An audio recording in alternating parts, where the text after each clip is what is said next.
এই মুহূর্তে দাঁড়িয়ে আছি জঙ্গলমহলের প্রত্যন্ত এক জায়গা, যেখানে চাষি এবছর আমাদের কেলিঙ্ক কোম্পানির জৈব দিয়ে চাষ করেছে। এই তার জমির চেহারা। চাষির সঙ্গে কথা বলে নেব। দাদা নমস্কার। নমস্কার। আপনার নাম? আমার তারকনাথ সরেন। বাড়ি? মাঝগেড়িয়া। Post office? ফুলশুশুনিয়া। জেলা? বাঁকুড়া। আচ্ছা, এই যে জমিটা দেখা যাচ্ছে, এই পাশাপাশি কতটা জমি রয়েছে আপনার? আমার এখানে মোট টোটাল আছে 5 বিঘা, আর নিচের দিকে আছে 1.5 বিঘা, আর এখানে আছে মোট প্লটটা 3 বিঘা। 3 বিঘা প্লটটা আছে। তো 3 বিঘা প্লটটাতে পুরোটাতেই আপনি আমাদের এই কেলিঙ্ক কোম্পানির জৈব দিয়ে চাষ করেছেন? হ্যাঁ, এই বছর পুরো এই 3 বিঘার এই পুরো প্লটটাই এখানেই, এই প্লটটাতেই করেছি জৈব দিয়ে। এটাই প্রথম? এই প্রথম। দিয়ে এই প্রথমবার? আগে কি দিয়ে চাষ করতেন? শুধু রাসায়নিক? আগে শুধু রাসায়নিক দিয়ে। আচ্ছা, এই বছর প্রথম করছেন এই কেলিঙ্কের প্রোডাক্ট দিয়ে। কেমন ভাবে করেছেন? প্রথম মাটি তৈরির সময়? মাটি তৈরির সময় যে গ্রানুয়েল বীজাটা ছিল ওই 4 কেজি পুরো দিয়েছি বিঘাতে।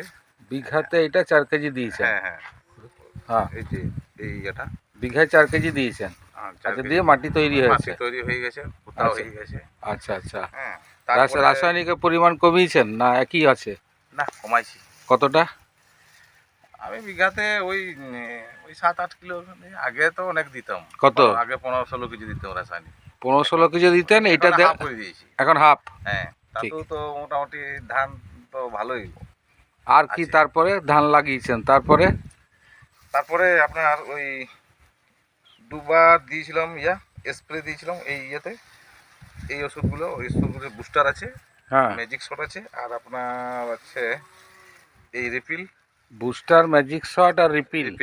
হ্যাঁ, এইগুলো স্প্রে করেছিলেন? এইগুলা স্প্রে করেছিলাম, আর অন্য কিছু স্প্রে করিনি। অন্য কিছু স্প্রে করার দরকার হয়নি? না, দরকার হয়নি, মানে ওই ধাসা মাসা কিছু হয়নি, যার জন্য আর অন্য কিছু প্রয়োগ করতেও হয়নি। আচ্ছা, কি পরিবর্তন আপনি বুঝেছেন? পরিবর্তন তো যে পাশাপাশি যে চাষিগুলো দেখছি, সে ধাসা আর এবং আগড়ার ভাগটা তো দেখছি, কিন্তু আমার তো কই তো দেখছেন আগড়ার বলতে গেলে নাই।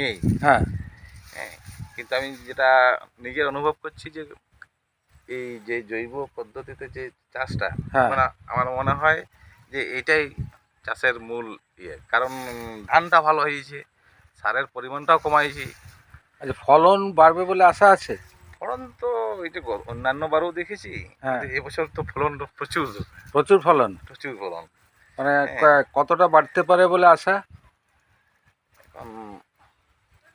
আগে আমরা তো সেই মাঝে মধ্যে ছোট করে বিক্রি, একসাথে তো বিক্রি করিনি, তবে আমার মনে হচ্ছে কি মানে হবেই।